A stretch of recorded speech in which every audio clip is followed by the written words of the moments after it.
A je 1,8 ta drug stebriček? Ta drug stebriček, a ti že tako daleč? Pravom sva naštudirala. Ja, drugače je. Čista prava številka.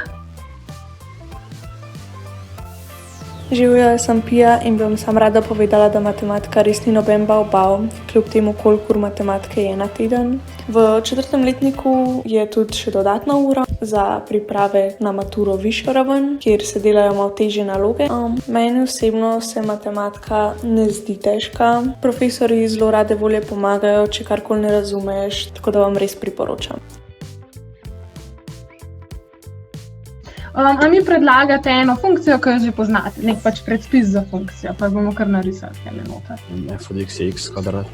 Dajmo pogledati, kaj se zgodi, če celotno tole funkcijo pomnožimo z minusom. Ja, se pravi, ta modra je originalna, ta zelena je zdaj ta nova. Kaj se je zgodilo? Je presliskala sledala. Čez x. Točno. Vsaka točka na tej originalni funkciji prezrcalila čez x-os. Ko smo v bistvu naredili pravokotnico na x-os in potem pogledali, kam se je preslikala. Dajmo pogledati. 3x plus 2. To je premica. Dajmo se pogledati, če funkciji originalni prištejemo nek q. Zdaj, če je q nič, je funkcija tam, kaj je. Zdaj, če jo tako malo peljem, kaj se dogaja? Se usporedno premakne od originalno. Tako, v kateri smeri se premika? Gor dol. Gor dol, odlično, super. No, če zdaj pri x-u nekaj odštejem, recimo nek p, kaj se pa zdaj dogaja? Ja, levo, desno, koliko se premika. Kaj je pa kombinacija teh dveh? Je premikala se bila gor, pa dol, pa še levo, pa desno. No, dol premaknemo, potem pa še levo, desno. Ok, pa vidim, da dobro sodelujete. A je drugače kakšno vprašanje? Nina, koliko je drug stebriček ti prišel? 1,8.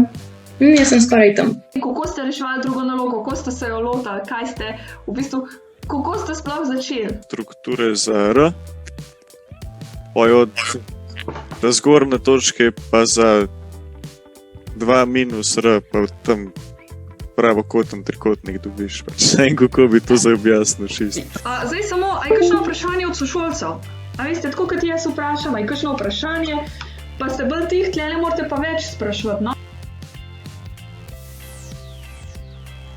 Na šoli je organiziranih veliko različnih tekmovanj.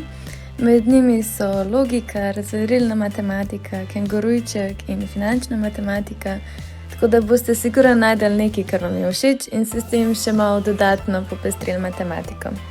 Če pa dosežete dober uspeh, pa dobite tudi kakšno petko v redovalnico, tako da se res splača potruditi.